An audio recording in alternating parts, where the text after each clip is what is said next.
So, I mean, you can say it's good and it's bad, but we definitely have some momentum and we want to keep that going. Take a couple more.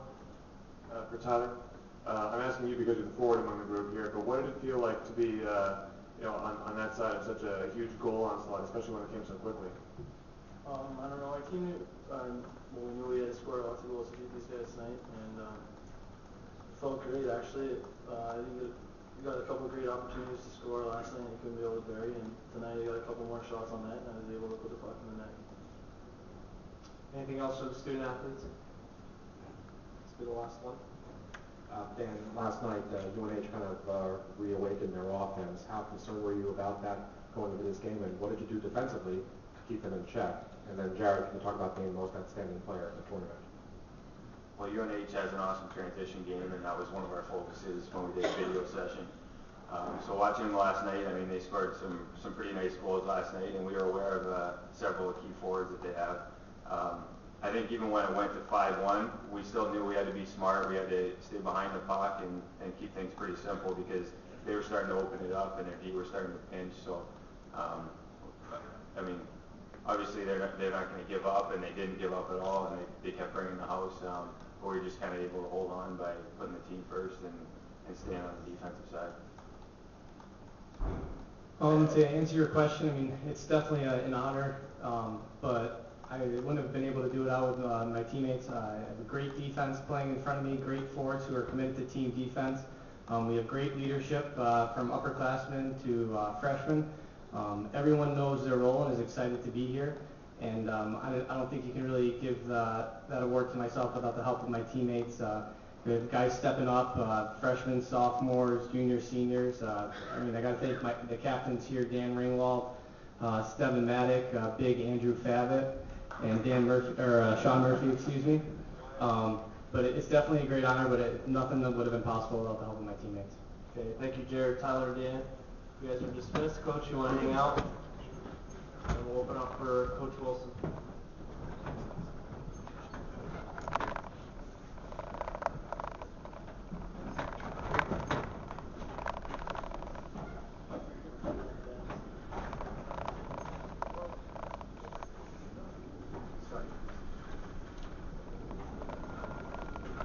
People that see this score in the newspapers tomorrow, are they going to be surprised? Yeah, I think they will be. We certainly weren't expecting that. We were expecting when you get to this stage and level that you're probably expecting a one-goal game. There's probably a good chance it's going to be overtime, so I think we surprised ourselves a little bit. I mean, UNH is an outstanding hockey team. Dick Millie does a great job as a coach with his assistants, and you know, it may have looked easy, and I'm not saying it, but it certainly wasn't. And I think it was just the timing of some of the goals that we got today was we deflated them a little bit. And their goal late in the first could have done the same to us, but we came back strong in the second period and had a good second period, and carried the momentum right on through to the end of the game. The thing I meant was, I think you'll be surprised when they say that it's your team that won this game. Yeah. I don't know. You reflect a little bit, and we've talked about some of the other teams, the Holy Cross, the Air Force, the Bemidji's. I think there's a lot of good teams out there, and they're not coming from major conferences. And a program like ourselves, we're not losing guys to the pros or always worried about the dynamics. Our guys are four-year players. I think we've lost one player early to the pros in my 11 years, and they're graduating. And it's nice to have a team that you feel like you're going to have for 4 years, because there is a lot of learning to be done. And it's nice to have players that are focused on RIT and not focused on where they're going to be in their next stop of life. And our guys all hope to play after college, but their focus is on Rochester and not their next stop if they're a draft pick. So I guess we don't have that type of distraction in our locker room, and it's also a pleasure to coach players that are playing hard for RIT, and then some of them know that they're not going to play anywhere afterwards.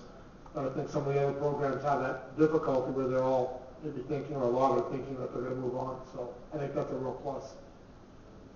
Coach, how critical was that stretch there in the second period, the 13 seconds and, and the 3 goals overall, and your decision to dress Matt because he wasn't in the original lineup?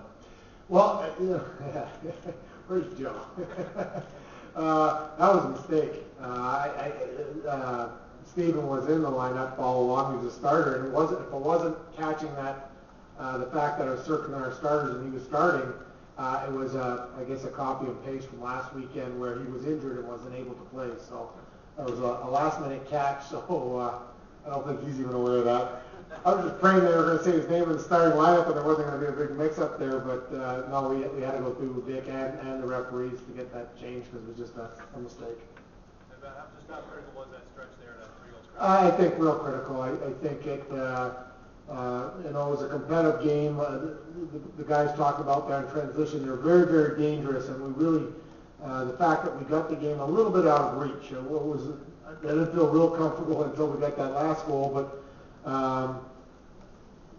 you've got to get a lead on these because I thought UNH could score at any time.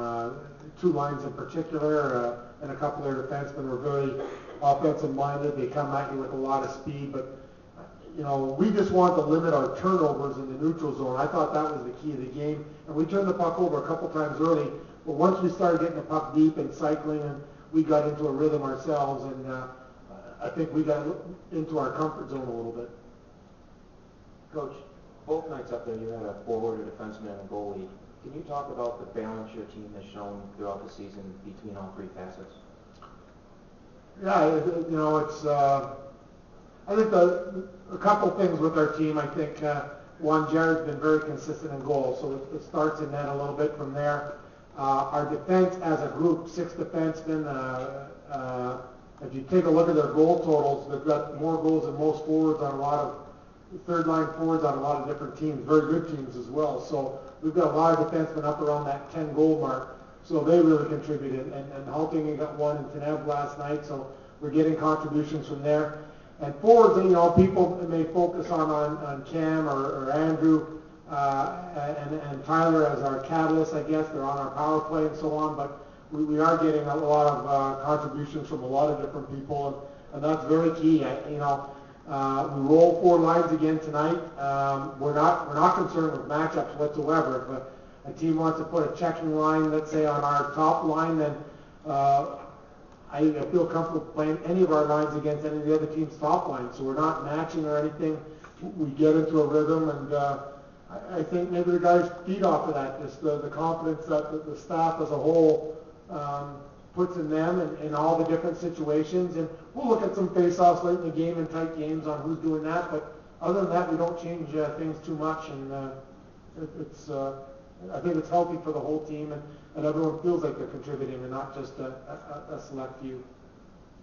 Coach, how important was it when it was 3-1, 4-1, even 5-1, for you guys to keep your foot on the gas, and how did you emphasize that on the bench? Well, going into the third, we thought the first 5 minutes were going to be critical. We broke it down into 5-minute segments. We wanted to win short periods of the third period. We had a feeling that they may be pulling their goalie, and those games can get really, really hairy. Pull a goalie, they score a goal, and all of a sudden maybe you're taking penalties and things get a little hectic out there. But I thought just in general, we wanted to get pucks deep. We wanted to be on top of the puck. We still wanted to be aggressive. We didn't want to sit back and let them come out. But it happened to maybe a little bit, but they kept circling back and kept getting guys in front of them for the rest of the game. I felt somewhat comfortable.